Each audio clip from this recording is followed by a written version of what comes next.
আসসালামু আলাইকুম।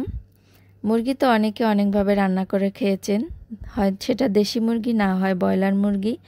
আমি আজকে আপনাদের সাথে একটি দেশি মুরগি ভুনা করব, আর সেই রান্নার পুরো প্রচেষ্টি আপনাদের সাথে শেয়ার করব। আশা করছি আপনাদের রান্নার প্রচেষ্টি ভালো লাগবে, তাই ভালো লাগলে ভিডিওটি না টেনে পুরোটাই দেখবেন। তাই আমি প্রথমে দিয়ে দিচ্ছি রান্নার পরিমাণ তেল, আর এখানে আমি 1/4 কাপ তেল নিয়েছি। এরপর দিয়ে দিচ্ছি গোটা মশলা। গোটা মশলাতে আছে এলাচ, দারুচিনি, লং, তেজপাতা। আর এখানে আমি একটা হাতে মশলা করে নেব। এর জন্য নিয়েছি পেঁয়াজ কুচি, 5-6টি কাঁচামরিচ আর 5-6টি শুকনা মরিচ, আর একটা জয়ফলের অর্ধেক। এটাকে আমি ব্লেন্ডারে ব্লেন্ড করে নিয়েছি। এবার এই মশলাটা দিয়ে মশলাটাকে ভালো করে একটু কষিয়ে নেব।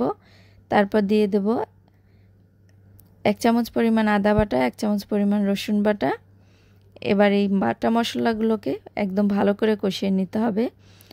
এরপরে কষানোর পরে দিয়ে দেব সামান্য একটু পানি। আর মশলাটা যতই কষাবেন ততই কিন্তু এটার খেতে টেস্ট বেড়ে যাবে। এরপর দিয়ে দিচ্ছি 1 চামচ পরিমাণ হলুদের গুঁড়া, 1 চামচ পরিমাণ জিরার গুঁড়া আর 1 চামচ পরিমাণ ধনিয়ার গুঁড়া। এবার শুকনো মশলা আর বাটা মশলাগুলোকে আবারও ভালো করে কষিয়ে নেব। এইভাবে 2-3 বার অল্প অল্প পানি দিয়ে মশলাটাকে ভালো করে কষিয়ে নিতে হবে। এরপর আমি এখানে নিয়েছি 1.5 কেজি পরিমাণের একটি মুরগি, আর মুরগিটার পুরো মাংসটাই আমি এখানে নিয়ে নিলাম, হাড়, গোড়, চামড়া, পাকসহ। এবার এই মশলাটা দিয়ে এটাকে ভালো করে নেড়েচেড়ে মেখে নিয়ে এটাকে ভালো করে কষিয়ে নেব। ঢাকনা দিয়ে এটাকে কিছুক্ষণ ধরে ভালো করে কষাতে হবে। এইভাবে উল্টিয়ে পাল্টিয়ে নেড়েচেড়ে কিছুক্ষণ কষিয়ে নিলাম। এরপর দিয়ে দিচ্ছি লবণ দিয়েও এটাকে আমি ভালো করে নেড়েচেড়ে মেখে নেব। এরপরে এখানে আবারও সামান্য একটু পানি দিয়ে এটাকে আবারও কষিয়ে নেব।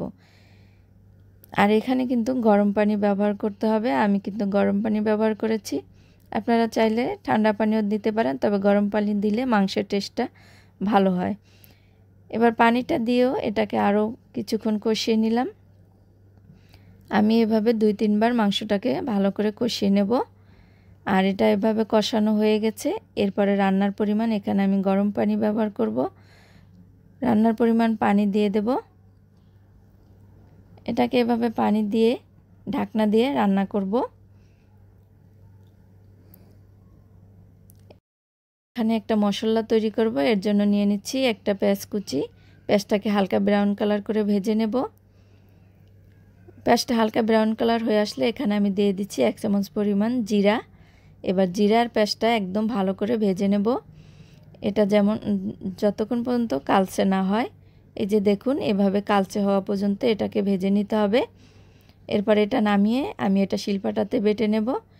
এদিকে আমার মাংসটাও একদম প্রায় হয়ে গেছে। এবার এই মশলাটা আমি এখানে ব্যবহার করব।